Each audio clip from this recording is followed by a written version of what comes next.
हरे कृष्ण कृष्ण कृष्ण हरे हरे।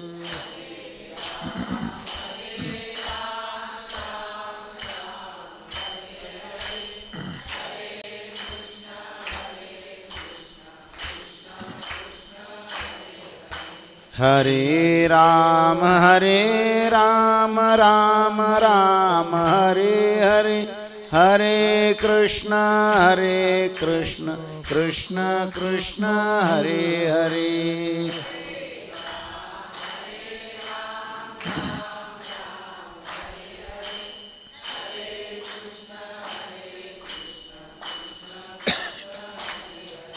हरे राम राम राम हरे हरे,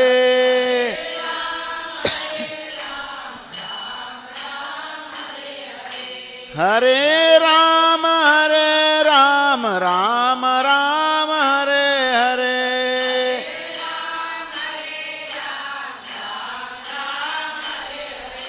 हरे कृष्ण कृष्ण कृष्ण हरे हरे,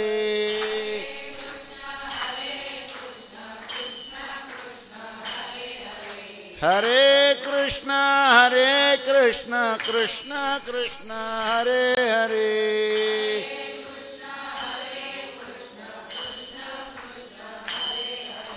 हरे राम राम राम हरे हरे, हरे कृष्ण कृष्ण कृष्ण हरे हरे।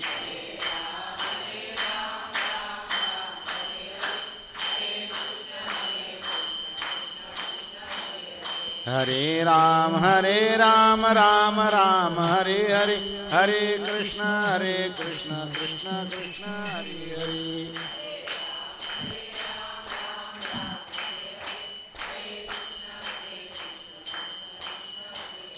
हरे राम राम राम हरे हरे, हरे राम राम राम, हरे राम राम राम हरे हरे।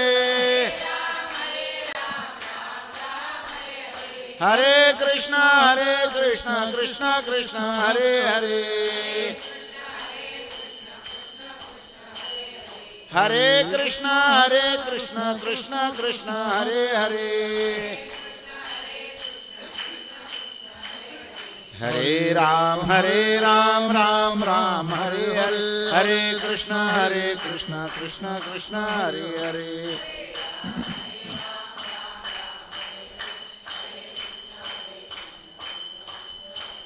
हरे राम राम राम हरे हरे, हरे कृष्ण कृष्ण कृष्ण हरे हरे।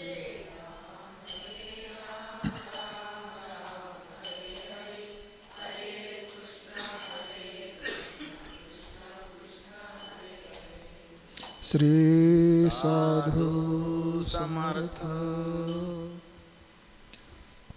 साधु बाबा शांतीचा सागर, साधुराज प्रेमाचे आगर, साधुराम तारितसे भवसागर, जे भक्तिभावे शरण येती।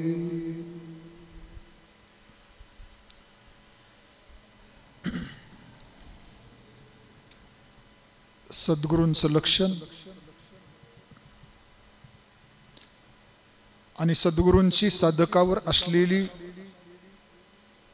छाया म्हणा, प्रेम म्हणा, आणि त्यामधून अलौकिक असं मनुष्य जन्माचं जे काही सार्थक करायचे, त्यासाठी जे कृपादान सद्गुरू करतात, अशा आशयाच्या ओवीचं या ठिकाणी आज निरूपणासाठी मी घेतलेलं आहे। जे भक्ती भावे येती शरण,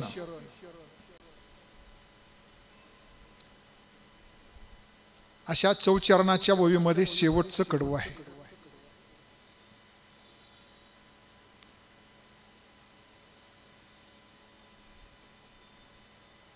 सद्गुरू म्हणजे साक्षात परब्रह्म स्वरूप अशी त्यांची स्थिती असते.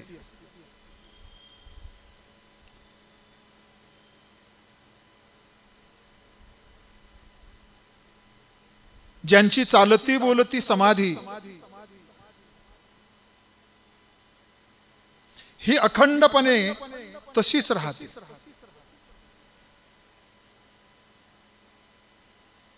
मग ते भोजन करत असतील, कुणाबरोबर बोलत असतील, ते झोपलेले असतील,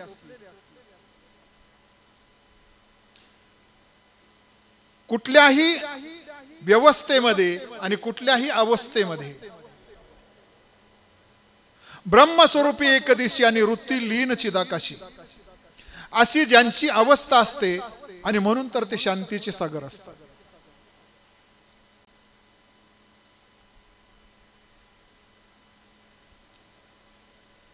ज्या ज्या स्थळी हे मन जाय माझे, त्या त्या ठिकाणी ते ब्रह्मस्वरूपाला पाहतात, किंवा ते प्रत्येक ठिकाणी त्यांना ब्रह्मस्वरूप ते पाहत राहतात.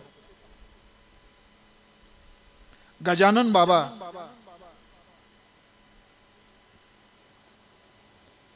यांच्याकडे एका माणसाने गाय आणली. ती गाय माणूस बघितला की मारायची, आणि गजानन बाबांनी बघितल्याबरोबर ती शांत झाली. मी ब्रह्म आहे तर ती सुद्धा ब्रह्मच आहे असा भाव त्यांच्या ठिकाणी झाला. आणि त्यांच्या दृष्टिक्षेपानं, त्यांच्या कृपेनं तिच्या ठिकाणी असलेला जो अवखळपणा आहे, तो अवखळपणा संपला. त्याचं काय कारण आहे? तुम्ही आम्ही जर समोर उभा राहिलो तर कदाचित गायीने आपल्याला उचलून शिंगावरून खाली आपटलं असतं.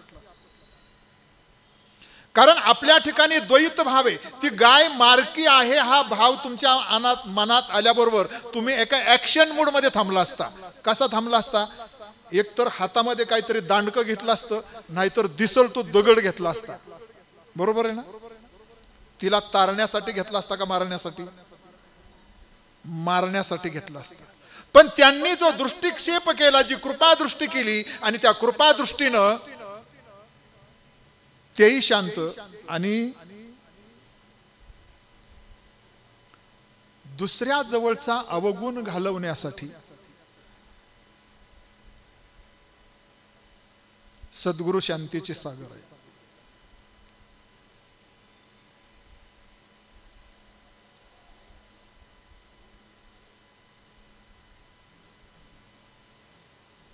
कसाही माणूस त्यांच्याकडे आला, एक माणूस बाबांच्याकडे यायचा आणि दारात बघूनच अशा मिशा पिळायचा. मिशा नव्हत्या त्याला, म्हणजे मिशा ठेवीत नव्हता, पण असा करायचा. असा कसा? पण ते तिथल्या तिथंच झाल्या त्या, आणि त्या तशाच थांबल्या. एक माणूस, बाबा एसटी कॉलनी मधून वर्कशॉपला जायला निघाले. बाबा सरळ, बाबांचं चालणं हे अगदी एखादा फौजीची कवायत असते ना, असं त्यांचं ते चालणं नेहमी असायचं. त्यात बदल नाही झाला. त्यांचं वागणं, त्यांचं चालणं, त्यांचं बोलणं एका शिस्तीचं, शांतीचं, प्रेमाचं आगर आहे. त्यांच्या प्रत्येक कृतीमधून साधकाला, ज्यांच्या प्रत्येक कृतीमधून साधकाला बोध होतो, समजायचं तिथं शांती बसलेली आहे, तिथं शांती मुक्कामी आलेली आहे. शांती अशी वनवन वनवन फिरती जगामध्ये. शांती वनवन फिरती, ह्या घरात जाती, त्या घरात जाती. थोड्या वेळ थांबले की लगेच तू तू मै मै होतं, आणि तिथून ती निघून जाते. तिला कुणीच जवळ घेत नाही. हरली बिचारी, जगात फिरून हरली. मला कुणीच बरोबर घेत नाही, मला कुणीच माझा स्वीकार करत नाही. सगळे माणसं म्हणतात काय ना, शांतता पाहिजे माणसाला. काय म्हणतात? शांती पाहिजे. शांती पाहिजे असं म्हणून शांती भेटत नाही. शांती म्हणून शांती भेटत नाही. नाव शांताबाई ठेवून शांती भेटत नाही. नाव शांताराम ठेवून सुद्धा शांती भेटत नाही. त्याच्यासाठी शांत बसावं लागतं. कुठं? त्यांच्या सानिध्य संधानामध्ये. पुन्हा पुन्हा पुन्हा पुन्हा पुन्हा अशांतीला त्या सद्गुरु चरणाकडे घेऊन जावं लागतं आणि त्यांच्या कृपा दृष्टीने ती शांती आपल्या जवळ येते. बाबा तिथून एसटी कॉलनीतून निघायचे तर एक माणूस बाबांना मारण्यासाठी हातात काठी घेऊन उभा असायचा. ही वस्तुस्थिती आहे.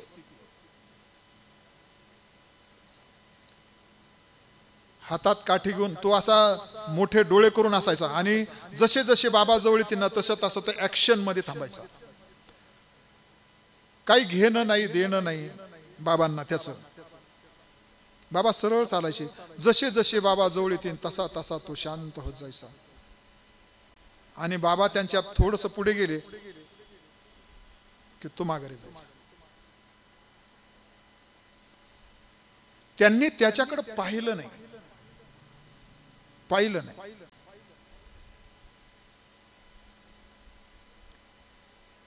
त्यांच्या चित्तामध्ये परिवर्तन झालं आणि एक दिवस म्हणाले, खाडे मी असं करण्यासाठी दररोज यायचो, परंतु काय तुमच्याकडे बघितल्यानंतर काय व्हायचं मला कळायचंच नाही. त्यांची शांती कधी हल्ली नाही. शांतीसाठी 23वा अध्याय भागवताचा. कदर्यू ब्राह्मण आहे पण कंजूस. खूप विपुल संपत्ती. बसून 7 पिढ्या खाल्ल्या तरी सुद्धा संपणार नाही. किती? बसून 7 पिढ्या खाल्ल्या तरी सुद्धा थोडीशी सुद्धा कमी होणार नाही. एवढी संपत्ती. काही कष्ट न करता धन धान्य अलंकार कपडा लगता जे काही असेल ते सगळं विपुल प्रमाणामध्ये. पण एवढा कदर्यू म्हणजे कंजूस. ह्या वर्षाचं धान्य त्यांनी कधी घरातल्या बायका मुलांना खायला घातलं नाही. मग कुठलं घालायचं? मागच्या वर्षाचं कोंडा ज्या त्यात आळ्या पडलेल्या आहेत, वरती केलं की ज्याच्यातून असं ते बाहेर पडतंय, असं त्याने कधी खायला त्यांना नीट घातलं नाही.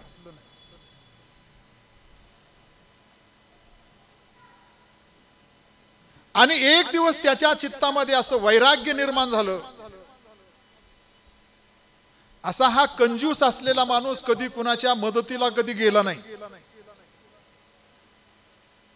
त्याला सगळे कदर्यू म्हणायचे. त्याला कुणाची कदर नाही. तो स्वतःला सुद्धा खात नव्हता. जगाचंच काय म्हणता तुम्ही?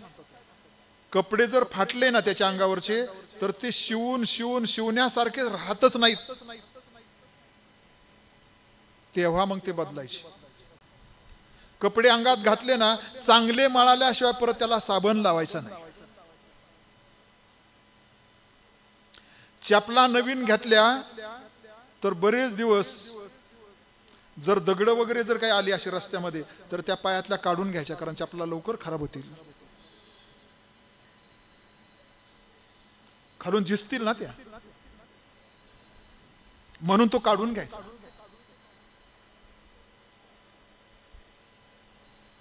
असा कंजूसपणा त्याच्याजवळ. कंजूसपणाचे खूप उदाहरण आहेत. एक कंजूस माणूस होता.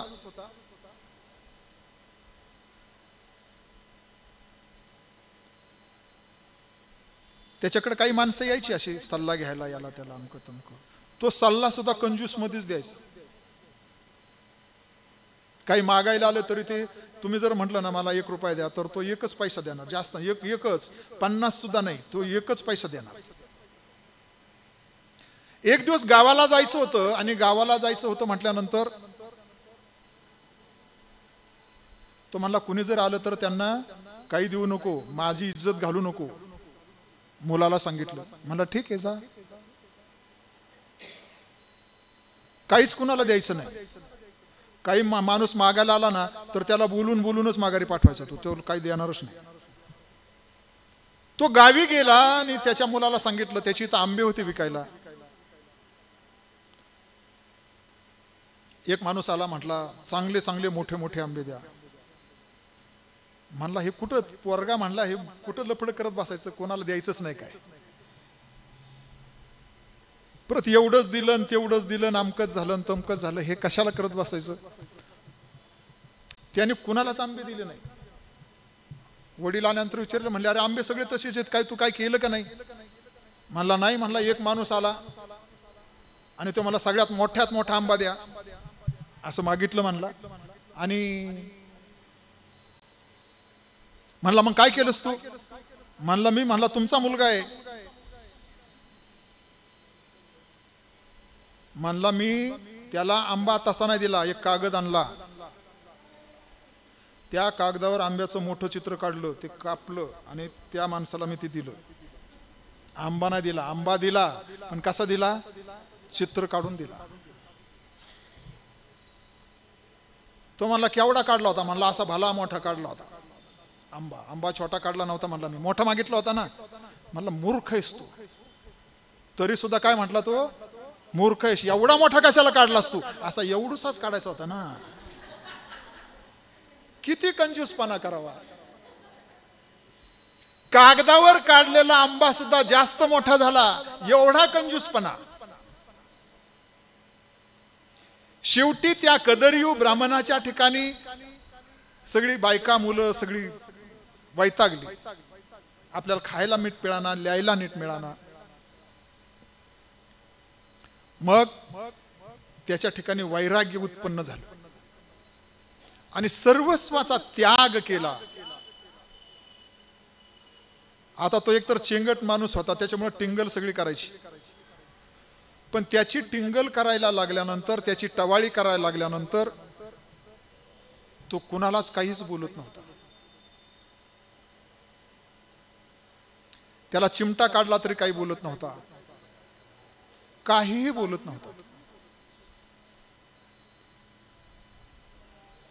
त्याची शांती ढळली नाही.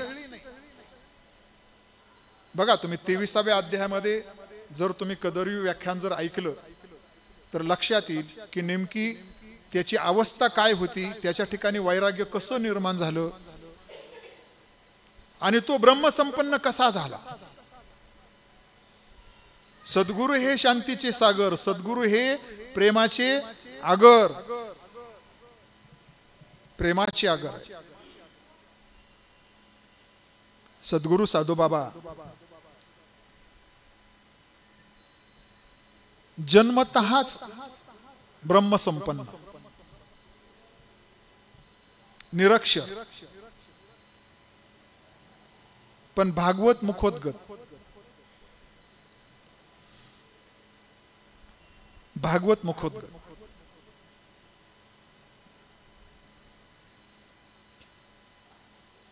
बसल्या जागेवर सगळ्या ठिकाणी त्यांचं लक्ष, प्रत्येक साधकाकडे त्यांचं लक्ष. साधकावर लक्ष होतं, यात विशेष काही नाही. पण खाली भूमीत काय चाललंय, पाताल भूतल योम.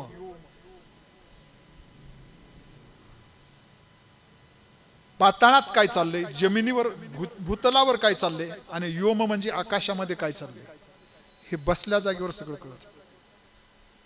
एवढी प्रचंड साधना बाबांची. पण निरक्षर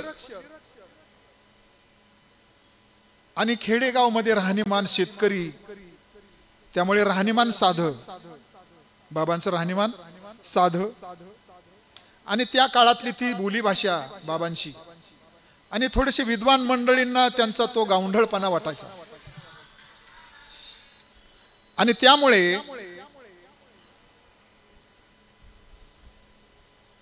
त्यांच्या जवळ असलेलं जे ज्ञान आहे, एवढी मोठी प्रचंड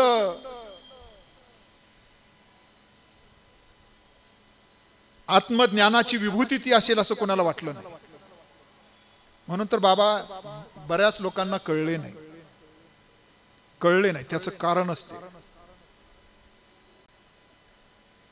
काही न शिकलेले असताना सुद्धा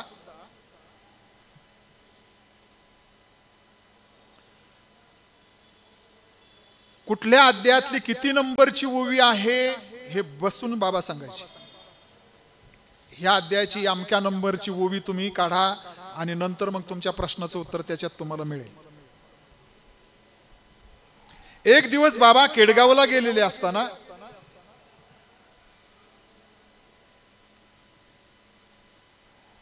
तिथं भागवत वाचायचा होता. असंच चर्चेमधून भागवत पाहिजे होता आणि तिथं भागवत आणा म्हटल्यानंतर भागवत कोणाकडे नव्हता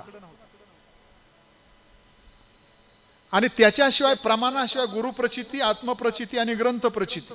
बाबा प्रमाणाशिवाय कधी बोलले नाही आणि ग्रंथ नाही म्हणून इकडं तिकडं शोधला. मंदिरात जाऊन शोधला, ब्राह्मणाच्या घरी जाऊन शोधला, केडगाव मध्ये, देवीचं केडगाव.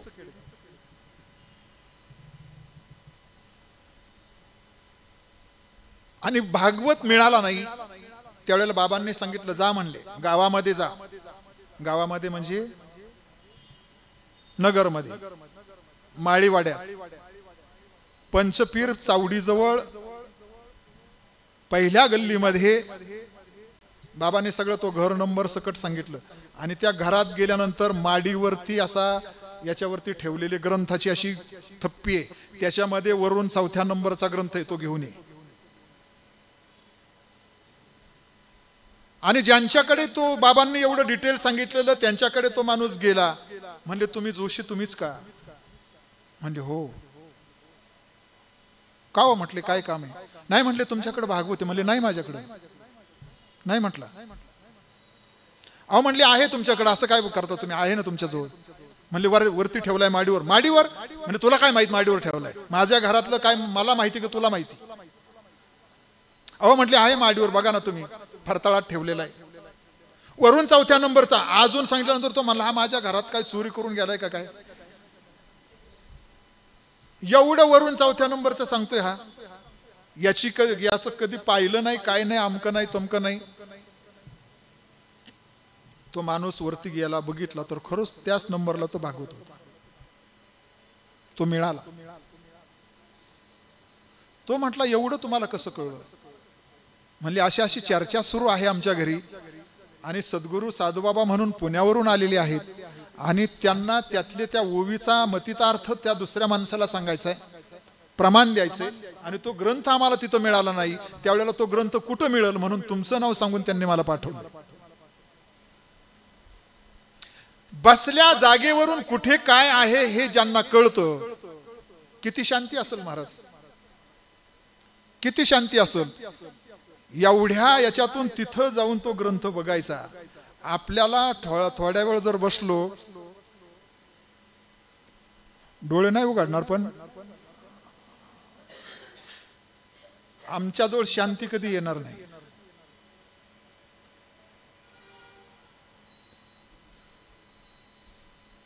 साधूबाबा शांतीचा सागर. ते ज्ञान, प्रचंड ज्ञान बाबांच्या जवळ आहे. आणि बाबांचा शिष्य परिवार काही सामान्य नव्हता. बाबा दिसायला शेतकरी वर्गामधले, दिसायला थोडस असं ग्राम्य याच्यातलं जरी वर्तन त्यांचं जरी असलं तरी बाबांचा शिष्य परिवार त्या काळामध्ये सुद्धा कलेक्टर, वकील,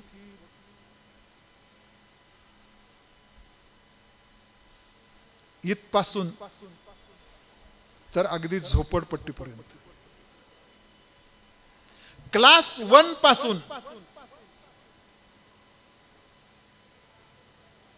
तर कॅज्युअल लेबर पर्यंत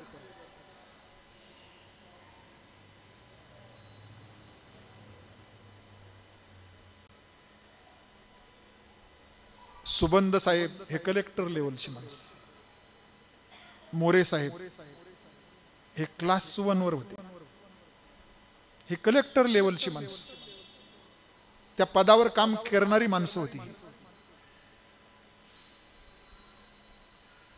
12% वकील,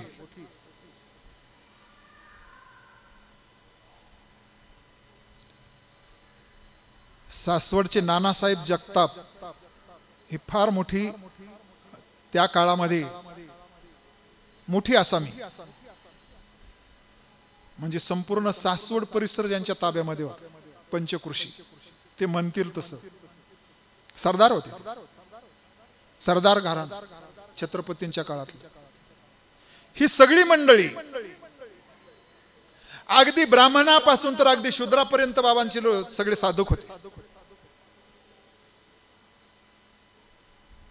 देशपांडे असतील, खाडे महाराज असतील, रामय्या असतील, मधले नाही सांगत नाही, एक ह्या टोकाचं सांगितलं नाही, एक ह्या टोकाचं सांगितलं.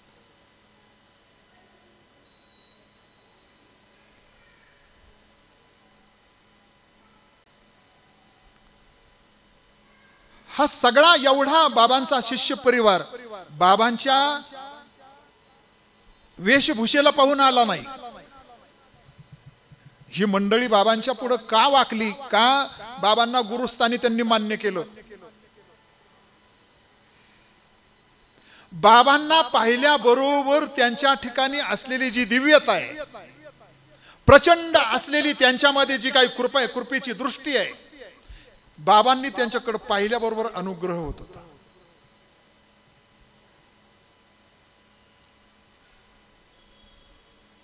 भोलायचा माणूस, त्यांच्याकडे माणूस आला तो आला, आला तो आला म्हणजे कसा आला तो आला म्हणजे तो परत नाही गेला, त्यांना सोडून गेला नाही.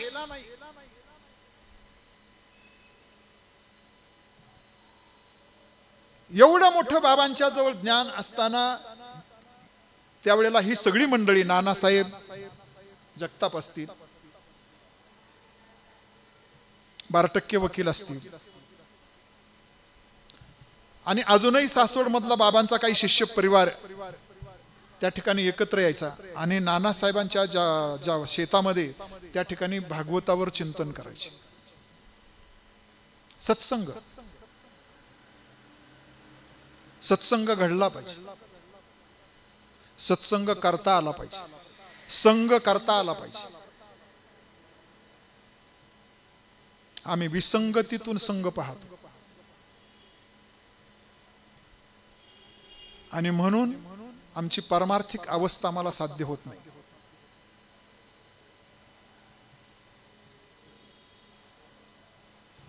गुरुबंधू भेटला तर त्याच्या ठिकाणी नामाची चर्चा असावी. तो आला होता का, त्याने काय केलं, विसंगती आहे. तो अमका असं बोलत होता, तमका तसं बोलत होता, विसंगती आहे.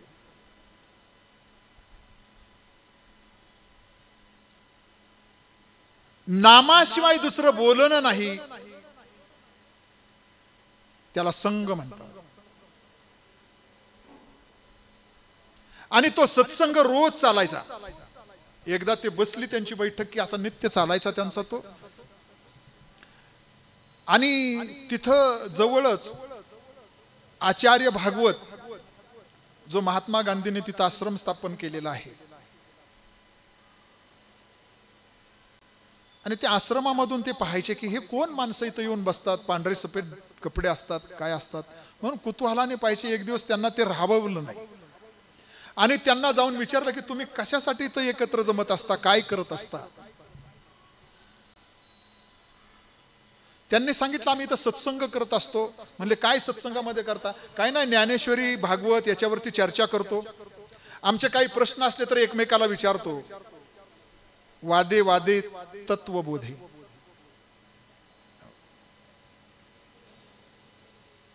मुखातून जी जी वाणी बाहेर पडल ती आमच्या प्रश्नांची उत्तरं तिथं आम्हाला मिळतात. वा म्हणले, छान. म्हणले कुठल्या देवाची तुम्ही भक्ती करता? मोठ्या माणसांना दुसऱ्याच्या ठिकाणी उणिवा पाहायची फार सवय असते.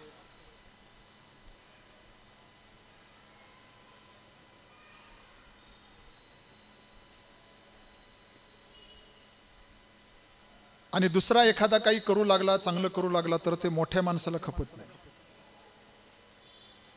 मोठे म्हणजे तसे मोठे नसतातच ते, ज्याला दुसऱ्याचं खपत नाही तो कधीच मोठा नसतो, तो लहान असतो. आणि विचारलं की तुम्ही कुठल्या देवाची भक्ती करता? म्हणले आम्ही गुरु भक्ती करतो. म्हणजे कोण आहेत गुरु तुमचे? म्हणजे असे असे साधू बाबा म्हणून आहेत. म्हणजे काय उपासना सांगितली? कुठल्या देवाची तुम्हाला पूजा करायला सांगितली? म्हणले कृष्णाची पूजा करायला सांगितली आम्हाला. तुम्हाला कृष्णाची पूजा करायला सांगितली? म्हणले हो. म्हणजे अशी कशी तुम्हाला पूजा सांगितली? आणि कृष्णाला देव म्हणताच कसं तुम्ही?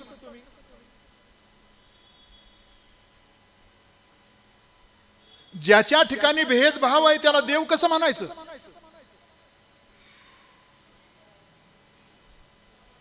जो भक्ताला जवळ करतो आणि वैऱ्याला मारतो त्याला देव कसं म्हणायचं?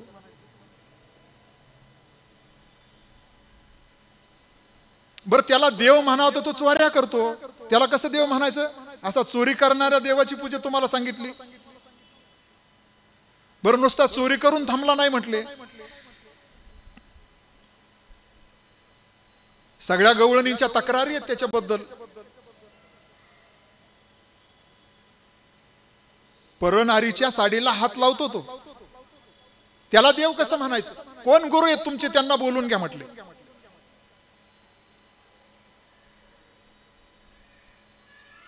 आणि बराच वाद झाला त्यांचा. आणि त्या वादामधून बाबांना बोलवलं.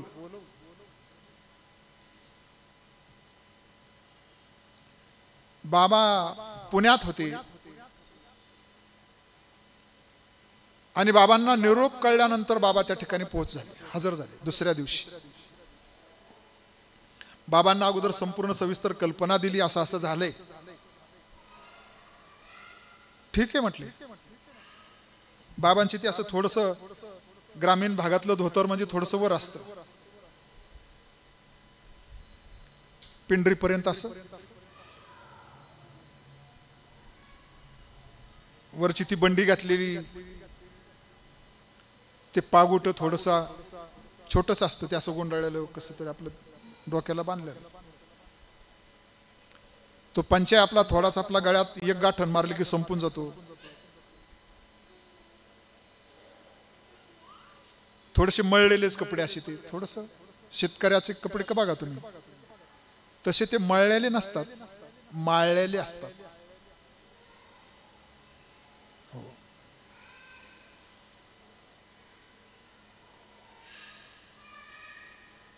आणि बाबांना येऊन आले आणि सांगितलं त्यांना की हे आमचे गुरु आहेत. ते बघतच राहिले खालून वर. त्यांना त्याच्यात तो जे ब्रह्म असं ज्ञानाची जी त्यांच्या ठिकाणी जी असलेले जे चैतन्य आहे ना, ते चैतन्य नाही दिसलं. त्याला दृष्टी लागते. म्हणले हे गुरु का तुमचे? असं उपहासाने बोलले. ह्यांना तुम्ही गुरु मानता का? म्हणले होय, हे आमचे गुरु आहेत.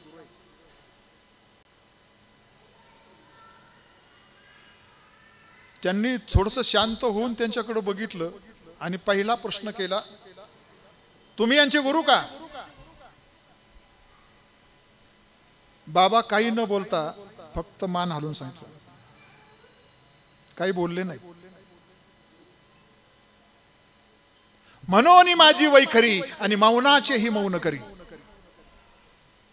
अहंकाराला जर मारायचं असेल तर शांती लागते. अहंकार तसा मरत नाही. म्हणले तुम्ही यांना कुठली भक्ती शिकवली? तुम्ही कृष्णाची भक्ती करायला सांगितली. कृष्णाला देव कसं म्हणायचं?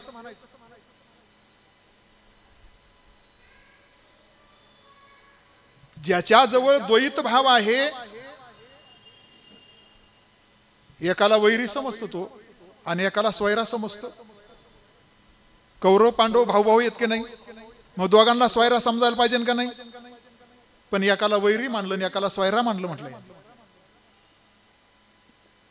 देव आहे ना, देवाने कशाला अपपर भाव करायला पाहिजे? बरं, देव ज्या देवाची तुम्ही पूजा सांगितली तो देव चोऱ्या करतोय.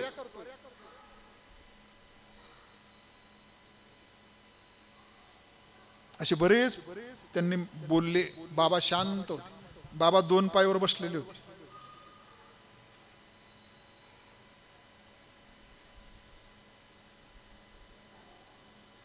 आणि बाबा खाली आपले बसलेले. ते म्हटले, ते मी एवढं बोलतोय, तुम्ही गप्प आहात, तुम्हाला कळतंय का काय मी बोलतोय ते? बाबा फक्त मान हलवून सांगत होते, मला सगळं कळतंय. आणि बाबा काहीच बोलत नाहीत. एवढं ते बोलत होते, एवढे तावातावाने बोलत होते. बाबा काहीच बोलत नाहीत म्हटल्यानंतर त्यांचा रागाचा पारा अजून असा वरती चढत होता. तरी सुद्धा बाबा शांत होते. बाबा म्हणले, तो कृष्ण नाही. म्हणले, मग तो यशोदेचा का? अहो म्हटले, तो यशोदेचा म्हणावा का देवकीचा म्हणावा, कोणाचा अजून कळलाच नाही. त्याला देव कसं म्हणायचं? ज्याला बाप 2, ज्याला आया 2.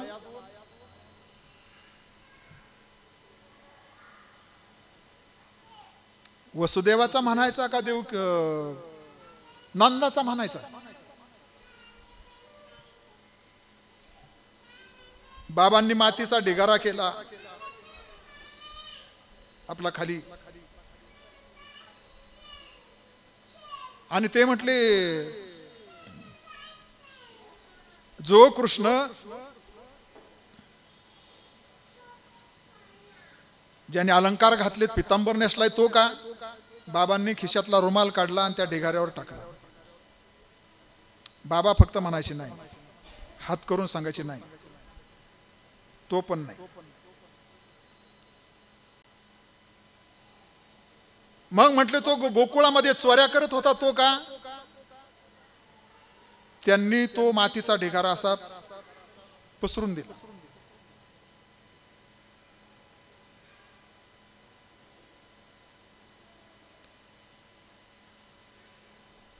त्याच्यानंतर म्हटले, तो गवळणींची चेष्टा करत होता, तो का? त्यांनी बाबांनी तो मातीचा ढिगारा घेताना असा उधळून दिला. ती गिरी माती कोणाच्या डोळ्यात? गिरीनं उधळली ती माती. आणि त्यांची ती चीड अजून वाढली. अहो म्हटले, महाशय तुम्हाला काही कळतंय का? मी एवढे प्रश्न विचारतोय, तुम्ही मुख गिळून बसलेला आहात आणि हाताने काय आपले चाळे करत बसलात. म्हटले, आचार्य तुमचं बोलणं झालं का?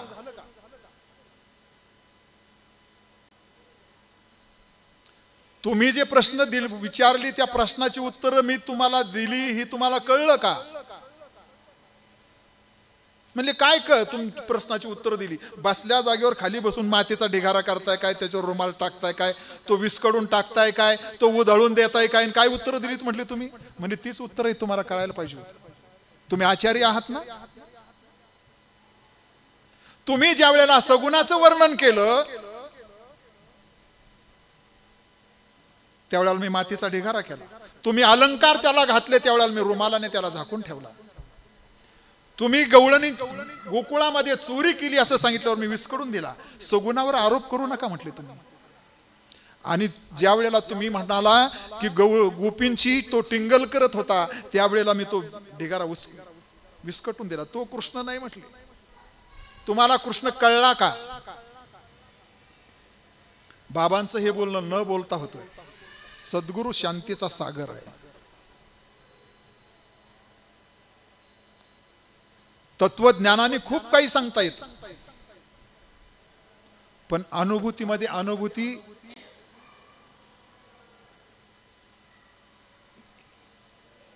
ही वैखरीतून नसते, ही परेमधून असते. जास्त माणूस बोलत असेल ना, समजायचं की वैखरीची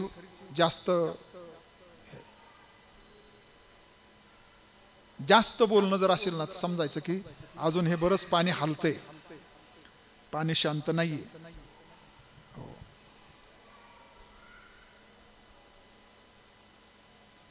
ही शांती त्यांना त्या ठिकाणी पाहायला मिळाली. कृष्ण कळला का? मग तो कृष्ण कोण?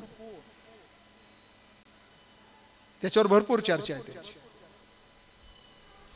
आणि त्यांना त्याच वेळेला समजलं, बाबांनी नुसतं खाली बघत होते ना, बाबांनी नुसतं वर बघितलं, त्यांच्याकडे असे दृष्टिक्षेप केला आणि त्यांना विचारलं, आचार्य तुम्हाला कृष्ण कळला का? पायाखालची वारू सरली. मी ज्या कृष्णाचं वर्णन करतोय त्यापेक्षा अजून वेगळा कोण कृष्ण आहे?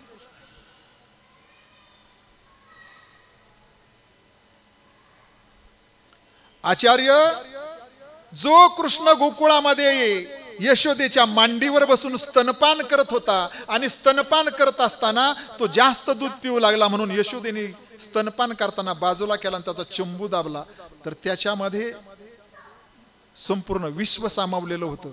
असं ज्याच्या याच्यामध्ये विश्व सामावलेलं तो कृष्ण सांगतोय म्हटलं. तो कृष्ण. आणि त्यांचा तो अहंकाराचा पारा खाली आणला. तो कशामुळे? शांतीमुळे, आत्मज्ञानामुळे. तो प्रेमाचा आगर आहे. त्या दृष्टिक्षेपामध्ये प्रेमही होतं आणि शांती होती.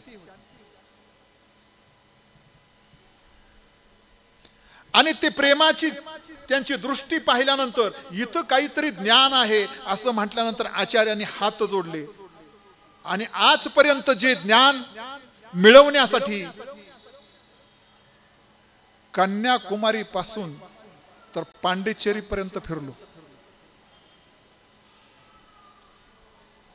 म्हणजे उत्तर दक्षिण, हिमालयापर्यंत गेलो, पांडिचेरी पर्यंत गेलो आणि सर्वांना विचारत होतो मी, पण ते ज्ञान मला कोणी सांगितलं नाही. अरविंद घोष यांना विचारलं, रानडेंना विचारलं, पण मला त्यांनी ते ज्ञान सांगितलं नाही. ते ज्ञान आज मला इथं कळलंय. आणि ते गुह्य मला तुम्ही सांगा. असं शरणांगत होऊन ज्या वेळेला बाबांच्या चरणावरती ते आले आणि बाबांनी त्यांना अनुग्रह दिला. बाबांना ते खूप बोललेले आहेत. मी ग्रंथामध्ये सॉफ्ट कॉर्नर मध्ये लिहिलेलं आहे.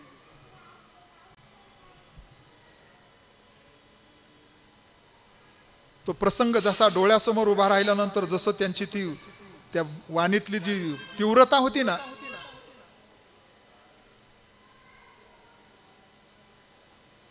कारण बरेच बंधन असतात, लेखणीला बंधन असतं.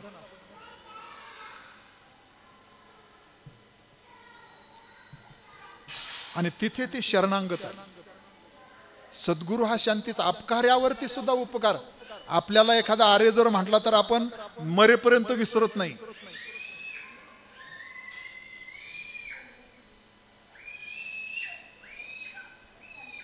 मरेपर्यंत विसरत नाही. आता ऐकायचंच नाही काही त्यांचं, इथपर्यंत ठरलेलं असतं. ज्यांच्या मुखातली वाणी ऐकल्यानंतर आपल्या जन्माचं कल्याण होणार आहे.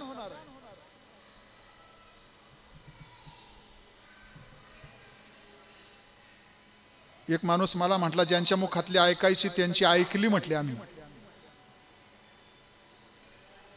ज्यांच्या मुखातली ऐकायची त्यांच्या मुखातली ऐकली. या वाक्यावरती सुद्धा खूप मोठं अध्यात्म त्याच्यामध्ये असं दडलेलं राहतं.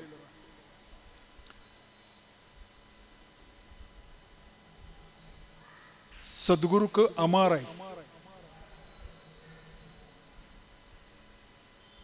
देह वेगळे वेगळे येतील पण तत्व तेच विद्यमान असतं.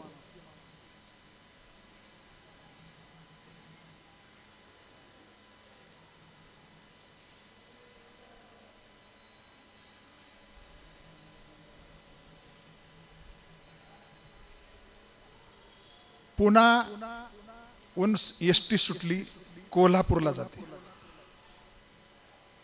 आपण सगळे काय म्हणतो, कोल्हापूरची गाडी गेली का असं म्हणतो का? MH14Q 1480 गेली का असं कोण म्हणतं का? मग काय म्हणतात? गाड्या वेगळ्या वेगळ्या आहेत.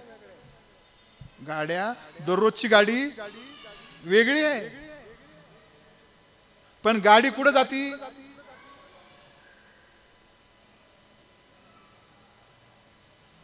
कोल्हापूरला जाती.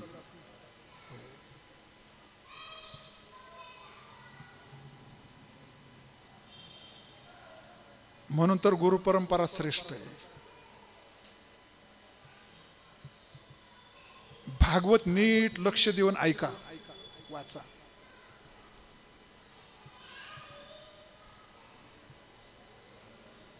गादीवर बसलेला कालचा गुरुबंधू आज सद्गुरु रूपामध्ये जर बसलेला असेल तर तो गुरुबंधू राहत नाही.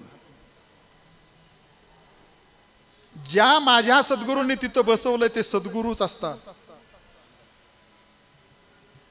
त्यांना गुरुबंधू म्हणून जर बघितलं तर आपल्या गुरुचा कमीपणा आहे.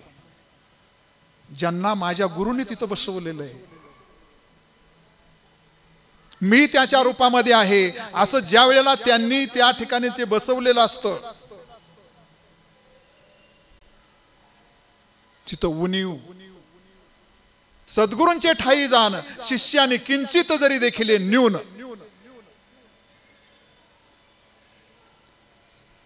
त्याला गुरुबंधू, त्याला माणूस तर म्हणूच नाही, त्याला गुरुबंधू सुद्धा म्हणू नये. मग काय म्हणावं त्याला? त्या स्थानावर बसल्यानंतर तेच स्थान त्यांच्यासाठी असतं. त्याला वेगळं स्थान नसतं, वेगळं स्थान नसतं. कारण ते प्रेम देत असतात.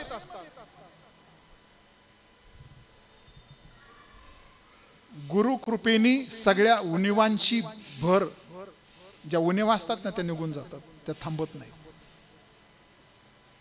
एवढा गुरुकृपेचा महिमा आहे.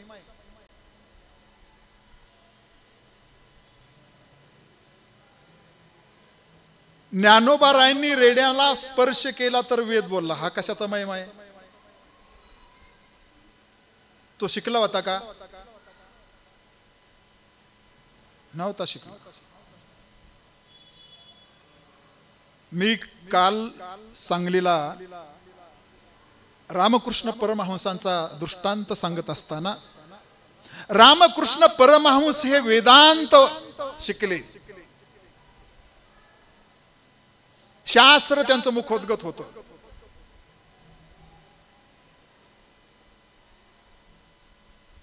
तर त्यातला एक माणूस म्हणला ते शिकलेलेच नव्हते, पहिली पण शिकलेले नव्हते.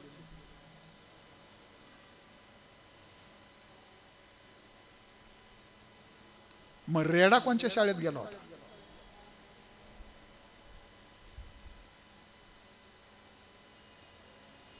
त्याचं तर सगळं पाठ झालं. काय पाठांतर केलं होतं का?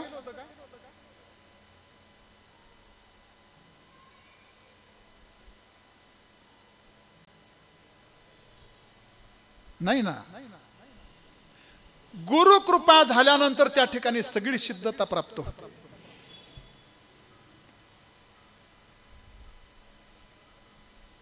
तिथं उणीव राहत नाही.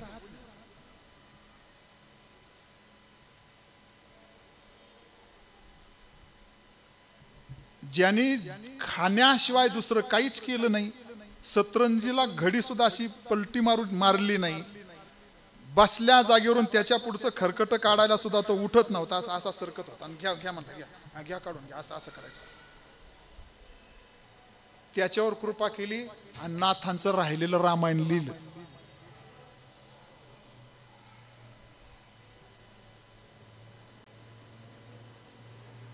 जर उणीव दिसत असेल तर आपल्याजवळ उणीव आहे.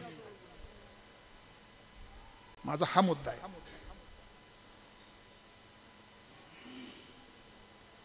उणीव दिसत असेल तर ती आपल्या ठिकाणची फार मोठी हानी आहे.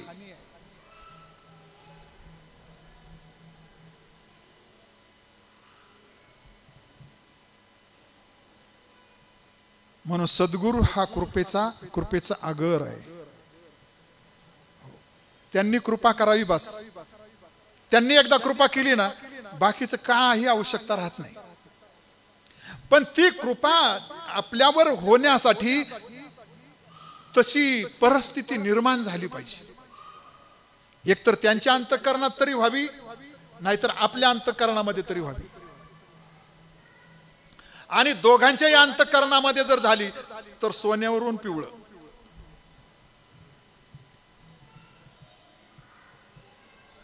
त्यांनी ठरवलं ना मला त्याच्यावर कृपा करायची, संपला विषय. तुम्ही पात्र आहात का अपात्र आहात याच्याशी काही घेणं देणं नाही. त्यांनी ठरवलं पाहिजे. तुम्ही अनन्य भावाने जर शरण गेला तर त्यांचं अंतःकरण दयाद्र असतं. दयाद्र असतं.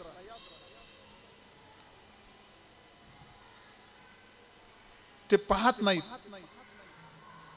हा कोण आहे, कारण त्यांच्या अंतःकरणामध्ये फक्त प्रेम आणि प्रेम आणि प्रेम एवढंच भरलेलं असतं. नाथांच्या घरी चोरी करायला माणसं येतात, नाथ पाहतात, आणि नाथ पाहत असताना नाथ म्हणजे जाऊ दे, काय ज्याचाही तो घेऊन चाललाय.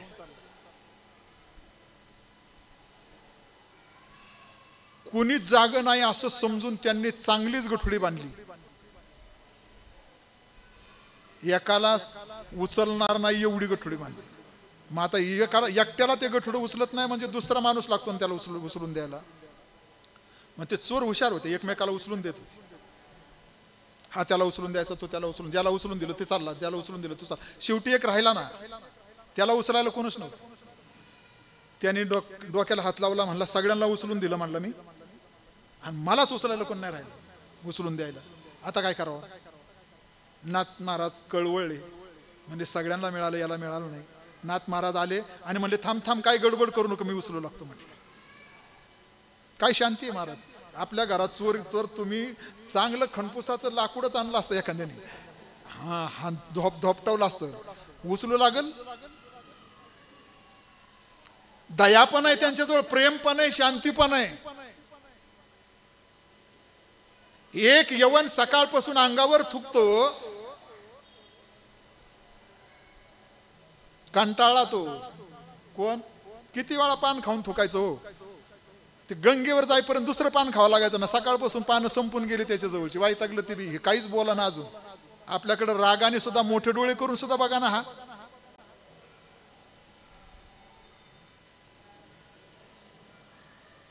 शेवटी हात जोडून रस्त्यावर उभा राहिला. म्हणले क्षमा करा मला. म्हणले क्षमा नाही, तू माझ्यावर कृपा केली, तुझे पाय बघू दे. म्हणले नाथ म्हणले मला पाया पडू दे. अरे म्हणला तुझ्यामुळे आज मला गंगेचं 108 वेळा स्नान केल्याचं पुण्य मला मिळालं. तू जर थुंकला नसता तर एवढं पुण्य मला आज मिळालं नसतं. शांतीचा सागर आहे. बघा तुम्ही कुठलेही संत बघा, तुकाराम महाराजांना जो माणूस बाबळीच्या काट्याच्या फोक काढून मारतो, अंगात काटे मोडतात, पाठ सुजली त्यांची, हात दुखूस तर मारलं. कोणाचे जो मारित होता ना मंबाजी, हात दुखूस तर मारलं. एवढं सगळं मारल्यानंतर सुद्धा संध्याकाळच्या वेळेला त्याचे हात दुखायला लागले. कोणाचे? तर हे गेले म्हणले माझ्यामुळे तुमचा हात दुखायला लागला. बघू म्हणले तुमचा हात सोडून देतो मी तेल लावून. काय शांती आहे, काय अंतःकरणातला दयाभाव असेल. माझ्यामुळे त्यांचा हात दुखायला लागला. सद्गुरू हे प्रेमाचे आगर आहेत. सद्गुरू जो शरण येईल त्याच्यावरच कृपा करतात असं नाही. शरण येण्यावर तर कृपा होणारच.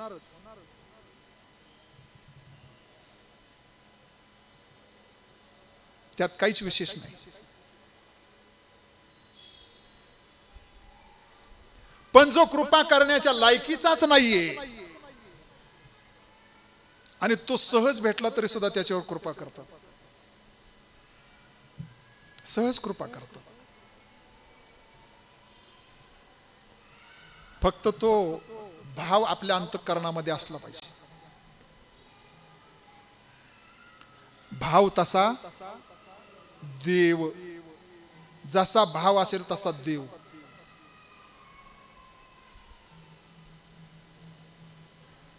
कंसाला कृष्ण वैरी दिसत होता, तो मला मारणार असं त्याला वाटत होतं, आणि म्हणून त्याला स्वप्नातही दिसायचा. ध्यान करायला हिमालयात लोक गेले त्याला आठवायला, ते ज्याच्या स्वप्नात येत नव्हता याला पाण्यात दिसायला लागला. जिकडे पाहावे तिकडे कृष्ण त्याला दिसू लागला. जो योग्यांना सुद्धा दिसत नाही तो कंसाला दिसू लागला. कृष्णाचा ध्यासच लागला तो मला मारणार आहे म्हणून. त्याचा भाव काय होता? मला मारल तो. त्याचा भाव जर असताना मला तो तारल.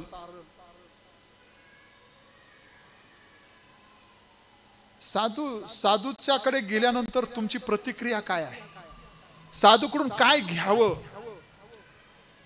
जे जया पाहिजे ते आहे रे. हस्तिनापुरामध्ये एक साधू भिक्षा मागण्यासाठी फिरतो.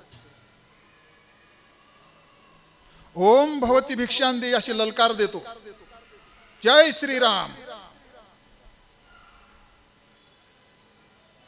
कोणतरी महात्मा मोठा दिसतोय म्हणून बाहेर लोक यायचे, आणि तो हातात कटोरा आहे त्याच्या. त्या साधूला बघितले की लोक दरवाजे लावून घ्यायचे. अख्खा हस्तिनापूर फिरला, कोणी भिक्षा घातली नाही. हे कळलं दुर्योधनाला. दुर्योधन राजा आहे. माझ्या राजधानीच्या शहरामध्ये एक साधू भिक्षा मागतो, त्याला माझ्या राजधानीतला एकही माणूस भिक्षा घालत नाही त्याला. म्हणून त्यांनी बोलवलं त्यांना. तो सामान्य महात्मा नव्हता, दुर्वास होता. दुर्वास.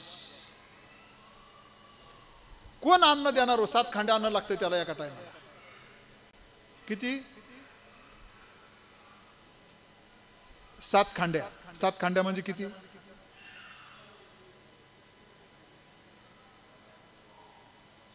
1200 किलोची एक खंडी. 12 पोत्याची एक खंडी. आता तुम्ही ह्या किलोच्या हिशोबात सांगितलं, 20 पायल्याचं एक पोत होतं. ते 20 पायल्याचं पोत आहे ना, जवळजवळ 118, 19, 20 किलो ते भरायचं. अशा 7 खांड्या. ते नुसतं धान्य झालं. बाकीचं त्याच्याबरोबरचं दुसरं मटेरियल. कोण एवढं 7 खांड्या कोण देणार आहे? 7 खांड्या पिकतंय का? सांगा ना. 7 खांड्या म्हणजे किती? 72 पोते झाली. किती? 12 किती? 12 84. मी 72च म्हणलो, अजून 12 कमी केली होती. 12 84.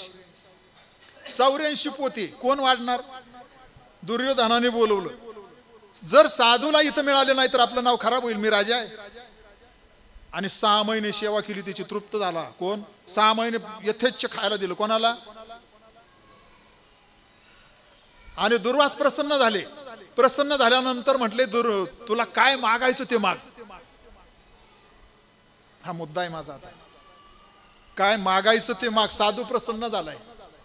आणि साधू प्रसन्न झाल्यानंतर काय मागावं दुर्योधनाने? पांडव वनामध्ये गेलेले आहेत तर त्यांची तपश्चर्या भंग कर म्हणून सांगितलं. कर्माला हात लावला. जर त्यांनी दुर्वासाला सांगितलं असतं ना, आमच्यातलं भांडणच मिटून जावं असं काहीतरी आशीर्वाद दे, तर मिळाला नसता. भाव. तुमच्या अंतःकरणातला भाव कसा आहे?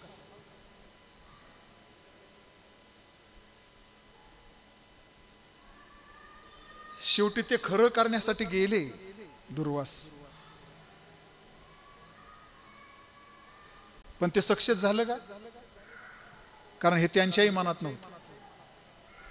साधू प्रसन्न होऊन सुद्धा आमचा जो भाव आहे तो भाव शुद्ध नाहीये. म्हणून शुद्ध ज्याचा भाव झाला आणि देव दुरी नाही त्याला. देव भेटून सुद्धा साधू जर भेटला ना, जे देवाला करता येत नाही ते साधूला करता येत. एवढा मोठा अधिकार आहे.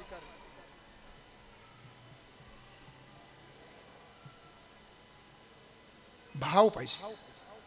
म्हणून साधूकडे गेल्यानंतर, गुरुकडे गेल्यानंतर, संतांच्याकडे गेल्यानंतर आपल्या अंतःकरणातला भाव निर्मळ जर असेल ना, तुम्ही काही न मागता, काही न करता सुद्धा ते तुमच्यावर कृपादृष्टीने जरी पाहिलं, नुसतं पाहिलं, ते कृपेने पाहतात का रागाने पाहतात का कसे पाहतात, यापेक्षा त्यांनी आपल्याकडे पाहिलं ना संपला विषय, संपला.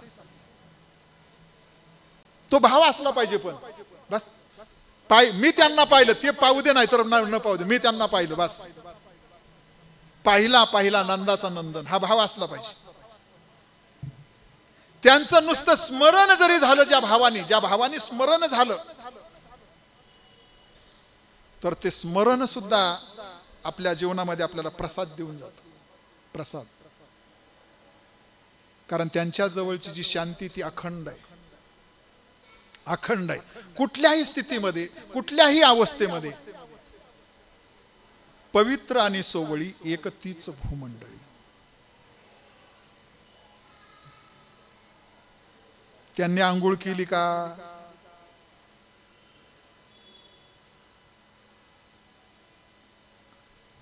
कधी जा पहाटे बाबांच्याकडं. नामस्मरणाला आम्ही जायचो बाबांच्याकडे पहाटे 4 वाजता. अशी चढावड लागायची. आम्ही सगळ्यात अगोदर बाबांच्या जवळ कोण जाईल. रोज 4 वाजता बरोबर बाबांच्या जवळ नामस्मरणाला. तिथं सगळ्यात खाडा नाही करायचा. खाडा झाला तर रोज जाऊन सुद्धा काहीच उपयोग नाही. म्हणजे 9वी पर्यंत पास झाला आणि 10वीला नापास झाला, काही उपयोग नाही.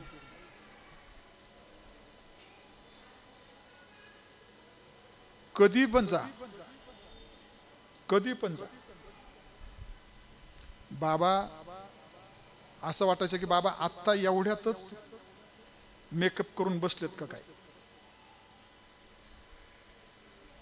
एवढं फ्रेश असायचं. कधी पण जा. सकाळी जा, दुपारी जा, संध्याकाळी जा, कधी पण जा. ते पवित्र आहेत. कुठल्याही अवस्थेमध्ये तुम्ही त्यांना पहा, कुठल्याही अवस्थेमध्ये तुम्ही त्यांना ओळखा. म्हणून तर बाबा सांगायचे, तुम्ही आंघोळ नाही केली तरी बसा, मी कृपा करायला तयार आहे. काय अंतकरण मोठं आहे त्यांचं. त्यांच्या मोठ्या अंतकरणाचा आम्ही गैरफायदा घेतला. आम्ही आंघोळ्या न करता बसतो. तेवढी लायकी आहे का आपली?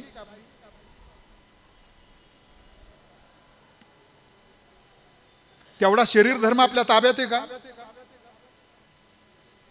ते कृपा करणारच आहेत तुमच्याजवळ. पण जर थोडंसं अजून पवित्र होऊन जर केलं तर.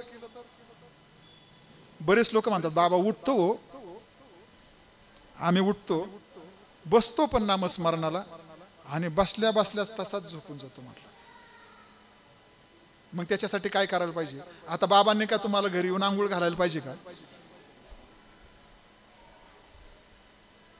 नाही, सांगा ना मला तुम्ही. बाबांनी आंघोळ घाल, तेवढंच राहिले आता.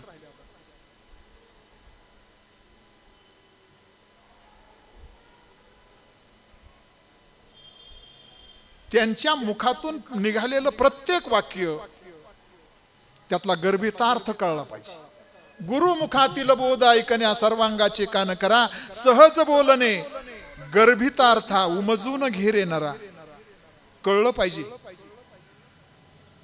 एक माणूस बाबांच्याकडे आला, बसला, बराच वेळ बसला. आता त्याने जायला पाहिजे घरी, घरी जायला पाहिजे. शेवटी बाबा म्हटले, अहो तुम्हाला काय ड्युटीला जायचंय का नाही? हो जायचंय ना बाबा. हे काय चाललो आता? बसूनच बोलत होते. ठीक आहे म्हणले. मग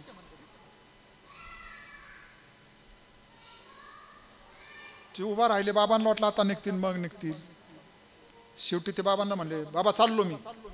बाबा 1 नाही 2 नाही, ते काय म्हणायला लागले, मी चाललो.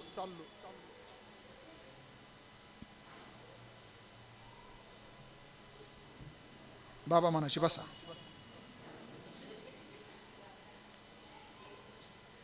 त्याच्यानंतर म्हणायचे, बाबा ते थांबून बसले ना. बाबा म्हणायचे, तुम्हाला ड्युटीला जायचं का नाही? हे काय चाललो. असं उभं राहायचे.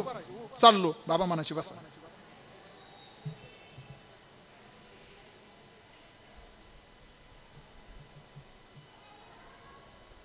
बाबा त्यांना काय म्हणायचे, बराच वेळ झाला, 1-1.5 तास झाला असं. माईंनी डोक्याला हात लावला. माईंना कोणाचंच काय कळणार. एकदा बाबा म्हणते, तुम्हाला ड्युटीला जायचं नाही का? जावा. आणि एकदा परत म्हणतात की बसा. शेवटी बाबा त्यांना म्हटले, अहो तुम्हाला काही कळतंय का? तुम्हाला काही कळतंय का? तुम्ही मला जाऊ का म्हणताय?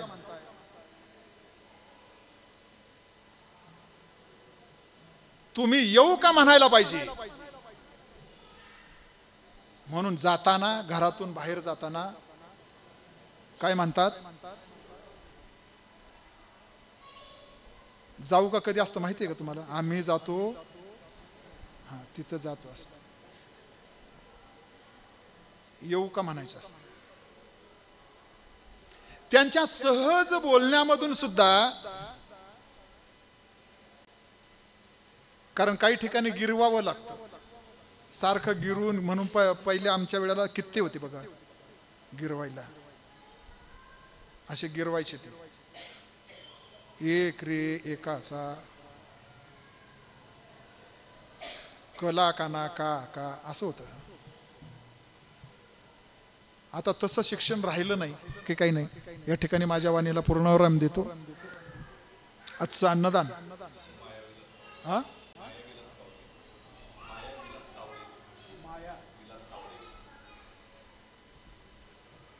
सौ माया विलास तावरे यांचं आजचं अन्नदान आहे.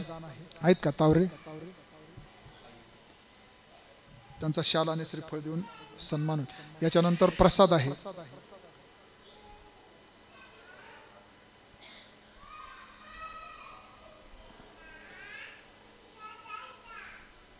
धन्य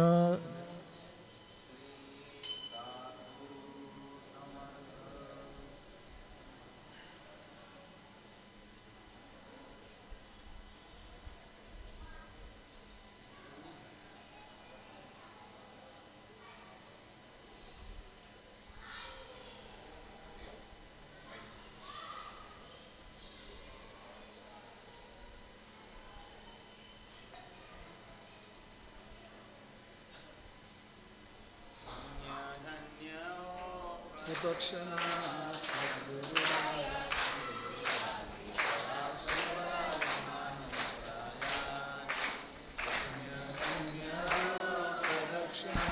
सद्गुरुरायाची जय. त्वरा सुरू पार झाल्या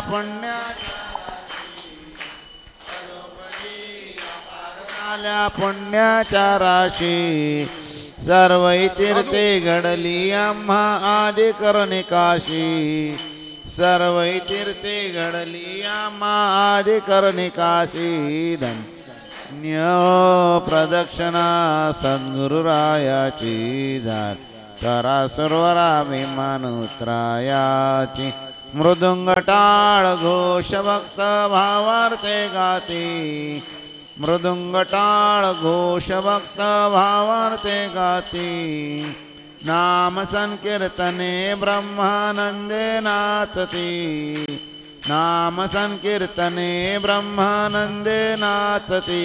धन्य धन्य प्रदक्षिणा सद्गुरुरायाची जय. करा सर्वराभिमान उतरायाची. कोटी ब्रह्म हत्यारणे करुणी दंडवत. कोटी ब्रह्म हत्यारणे करुणी दंडवत. लोटांगण घालिता मोक्ष लोळे पायात. लोटांगण घालिता मोक्ष लोळे पायात. धन्य धन्य प्रदक्षिणा सद्गुरुरायाची जय. सर्वराभिमान उतरायाची. गुरुभजनाचा महिमान कळे अगमानिगमाशी. गुरुभजनाचा महिमान कळे अगमानिगमाशी. अनुभवते जाणती जे गुरुपदीचे रहिवाशी. अनुभवते जाणती जे गुरुपदीचे रहिवाशी. धन्य धन्य प्रदक्षिणा सद्गुरुरायाची जय. करा सर्वराभिमान उतरायाची. प्रदक्षिणा करुणी देह भावे वाहिला. प्रदक्षिणा करुणी देह भावे वाहिला. श्रीरंगात्मज विठ्ठल पुढे उभा राहिला.